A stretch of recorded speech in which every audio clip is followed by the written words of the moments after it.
Hello, this is Brother Peterson, and welcome to Medical Law and Ethics, HS 304. Pretty exciting, isn't it? I'm glad you're with us. Hey, you're going to have a great semester, okay? You're going to have to work in this class, but you're going to enjoy it, I think. All the issues, and we'll talk a little bit about it in a second, but I wanted to draw your attention to this hat. So, if you can tell me where this team is from and the name of the team, you get a bonus point.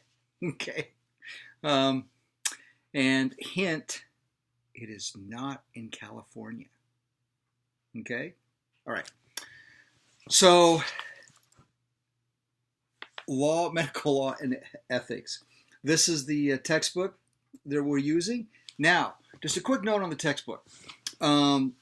As you've seen in the syllabus, hopefully you've looked at the syllabus and kind of looked at the course a little bit and got comfortable with it.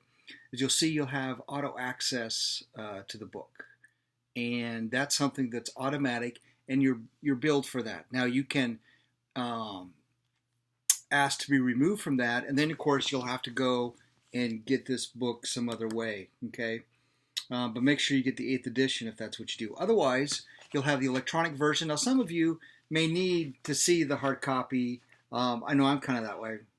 But those of you that feel comfortable using the electronic access in the book, okay, you're good.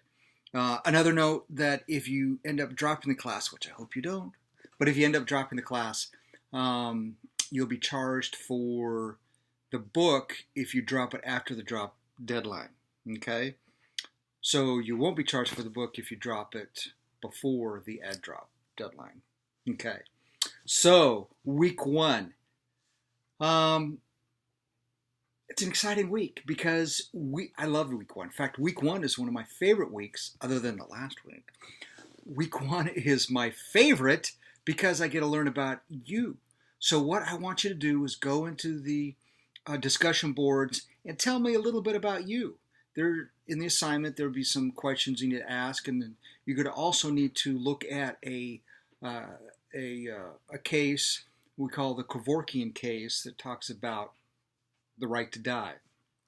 Okay, and so I want to hear some of your thoughts and whether or not there would be enough evidence to convict him of a crime and so forth. But what I'd really like to know is who you are. So tell me something interesting about yourself. Tell me what you like to do. Tell me if you've served a mission. Tell me if you've lived overseas or lived someplace interesting. Or you can even tell me what your favorite food, your favorite color if you want. I mean, whatever it is you want to do. Feel free to tell me whatever about you. Another hint, this is a place that I've lived. Okay, so I want to hear a little bit about you because that's exciting. Now, I'm always asked whether or not I can do multiple responses and get extra points. The answer is, well, you only have to do one response, but to get full points. And you're not going to get any extra points if you do more responses. But I really like to see you do as many responses as you can in this first discussion because then you get to know who your classmates are because you're going to be interacting with your classmates throughout the semester. You'll be in the discussion boards talking to them. You'll be in discussion groups, and you'll have a debate group where you debate some pretty interesting issues like the use of marijuana, the right of a patient to request and demand a provider provide an abortion.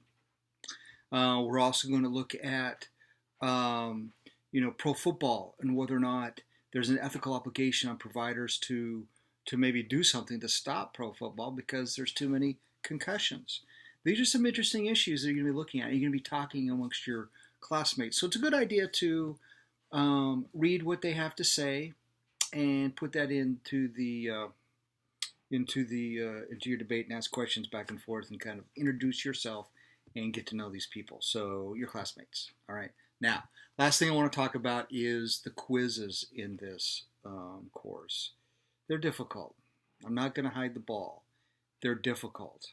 And many students find the quizzes a little hard.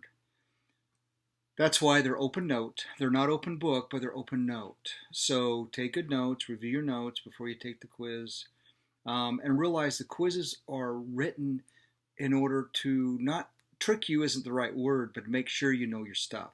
So there will be answers in there that seem plausible, but they aren't the right ones. So you really need to know some test taking techniques would be helpful, but also you need to know your material, and you can once again refer to your notes during the test. Okay.